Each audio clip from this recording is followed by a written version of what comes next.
Alright, so this is an excerpt from a short story that I'm working on. Lori crossed the sidewalk to the road, tiptoed across the cement, bent through the wooden fence on the other side, and maneuvered into the forest. Sounds of a man's laughter floated out of an open window of a house bordering the forest, and she wondered if the laughter was really the man who lived there or his TV.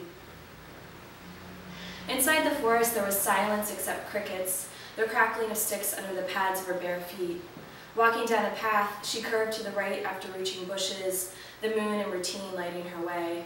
Her mouth still tasted of the creamy Alfredo sauce she had poured over pasta shells for her daughter and her husband just hours before. She wished she would have chewed some gum, but his text had been unexpected and said it was urgent. "What took you so long?" a man's voice whispered as she found her way into the slight clearing. "Something called dinner with my family," Lori said, her voice coming across harsher than planned. "You don't have to remind me," he mumbled. Lori outstretched her arms in front of her until her fingertips met his chest. He held her shoulders until both of their eyes adjusted in the dark, and they could make out the gray contours of each other's face. "Something's happened," he continued, his voice strained. "Can I get a hello kiss?" she murmured, leaning into him. She felt his hands drop from her arms and heard a crackle of feet moving across dried leaves. She squinted to see his figure sit on the log. "Susie's gone," he said. She felt her way next to him and moved her hand onto his thigh.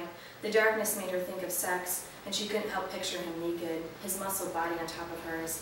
"So," she said, running her hand up his thigh. So she's an indoor cat, and I don't let her out. I have no idea how she could have gotten out," he said, pushing her hand off of him. "She's a cat, Jim. Cats get out. She'll be back." "It's not just that," he continued. He bent over, cradling his head in his palms. Lori rubbed his back, rolling her eyes into the darkness. "I have to get back soon. I didn't even say I was leaving. I just put Michelle to bed and left." "This is serious," he said, and stood, taking a few steps from the log. She fished in her jacket pocket and pulled out her worn pack of cigarettes, kept for emergencies, the occasional after-sex nicotine craving, and for, she figured, random calls into the forest. Though her list of times and reasons she gave herself to smoke kept getting longer, and she found herself sneaking out at random times just for the thrill of it, a break from her day. The flicking of the match briefly illuminated the clearing. She focused on touching the flaming head of the match to the tip of her cigarette. She had always loved that short-lived moment when the cigarette was not yet lit, the match blazing, and then both, the tip of the cigarette exploding, and then neatly becoming a controlled rounded ember with one suck. "Are you not wearing shoes?" he asked. "I thought you said this was serious," she countered, waving the match out and taking a deep drag off the cigarette. "You know I hate when you smoke," he said bluntly, crossing his arms over his chest. "Are you my husband or my lover?" she asked, her tone full of obvious annoyance from his badgering, his calling her into the woods unexpectedly, and not for sex, but again for a discussion. Last time it was about his job, the time before that his alien mother. "Neither," he muttered. "Excuse me?" she asked. "I think we should stop this for a bit," he stated. She stood up from the log. "What the fuck are you talking about, Jim?" she said, her voice low, her words slow and distinct. "Someone was in my house." "What does that have anything? Someone took my cat and went through my stuff." "So you think someone broke into your house and so we're done? After 3 years over a cat?" she said as she began to pace. "I think it was Mike," he said, still standing in the same place, arms crossed. She stopped and looked at him, his form ghostly in the shadows of the trees, the whites of his eyes brighter than any other part of his body. "Mike doesn't know about us, let alone know where you live," she said.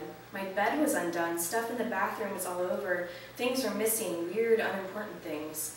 "So Mike breaks into your house for what? Your deodorant?" she said, her tone bitter. "No, but I think—" "Stop thinking. It doesn't suit you," she said dryly. "Could you stop being a bitch for 1 second? She moved inches from his face.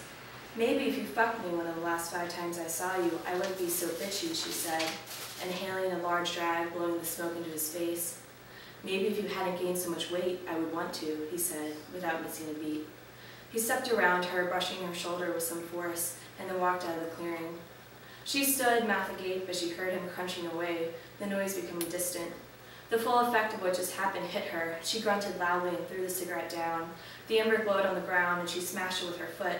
She immediately pulled up her foot, brushing the bottom of it, a painful reminder that she wasn't wearing shoes. She half walked, half hopped back through the forest and across the street, replaying the scene in her head and cursing Jim. She couldn't believe what he had said to her. If only he could have seen what she'd worn for him under her outfit. Lori pushed the door open and burst inside, almost to run into her daughter, teetering just over her, catching herself before she fell into her. Michelle stood there in the doorway, her hair still wet and braids down the sides of her face, soaking the shoulders of her floral onesie. "Where were you, Mother?" Michelle said, crossing her arms around her teddy bear. "Sweetie Jesus, you scared me," Lori said, very much aware of the burn in the arch of her foot and her heart careening in her chest. "Why aren't you wearing shoes?" Michelle continued. "What's with people in shoes?" Lori muttered, grabbing Michelle's hand and driving her up the stairs into her bedroom. She opened the door, flicked on the light, and let out a short shriek. Susie, the cat, sat on the bed dressed in overalls and a small hat. "What's wrong?" Michelle asked, moving into the room and looking around.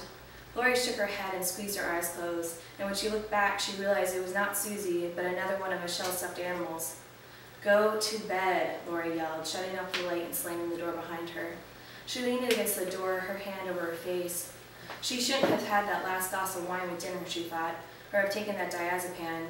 Maybe it was the combination of those along with the weight loss pills she had taken 3 times a day after every meal. Fucking Jim, she concluded, and pushed herself off the door. Lori walked into the master bedroom and shut the door behind her, locking it. Crossing in front of the solid mahogany frame of their king-size bed, she took off her blouse and pants and tilted her head at her reflection in the full-length mirror. Red lace bra with plenty of support rocketed her from a B to a C, and a matching thong underwear was supposed to guarantee a decent lay tonight. But of course, they didn't even make it out of the forest. She placed her hands solidly on the outsides of her thighs and pressed in. Moving her hands up, she fingered her belly fat. She sucked in, turned to the side, and gave herself the sexiest face she could imagine. It can't be over, she thought. Not like this, not over some damn missing cat. She always hated the cat. She thought it was creepy how he would sit on the nightstand and watch them as they went at it. She imagined Jim's face when the cat returned, muddied and starved, having slept outside.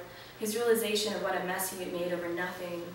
He would send her a text begging them to meet, his large hands wrapping around her, kissing her right below the ear, doing that thing he did so well with his fingers, that tongue. The doorknob wiggled, and then she heard Mike through the door. "Fuck," she hissed, looking down at her red lace underwear. "Honey, open the door." "Just a minute," she yelled, scrambling. She started to run to the bathroom for her robe, but she realized it was down in the laundry room. She couldn't let him see her in this. He would suspect something, or worse, he might want her. "Shit, shit, shit," she spat through gritted teeth. "What are you doing in there?" 1 second. Lori began to unfasten her bra. "There's a key above the door, remember? I'm about to use it," he said, no humor or patience in his voice. She refastened her bra and looked around the room. She heard the key slide into the lock, and she saw the doorknob turn as she jumped into bed and threw the covers.